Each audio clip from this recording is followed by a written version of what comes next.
Enw fi yw Diffoddwr Tân Rwy'n Diffoddwr Tân Llawn Amser yn Aberystwyth a Diffoddwr Tân Ar Alwad yn Aberaeron. Reswm ymunes i fod yn Diffoddwr Tân Ar Alwad roedd yn apprentice sar yn gymuned lleol a roedd yn moyn gaino mwy o skills a helpu bobl yn gymuned. Mae fod yn Diffoddwr Tân Ar Alwad wedi newid y mywyd.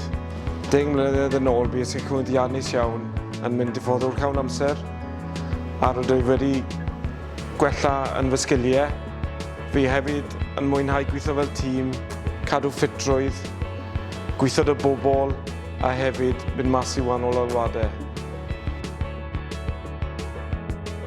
Byddai'n un wedi unrhyw un sy'n ystyried bod Diffoddwr Tân Ar Alwad i gael eich ffitrwydd lan, i galw yn y Ngorsaf Dân lleol a byth roed lan a cadw dyngos diddordeb.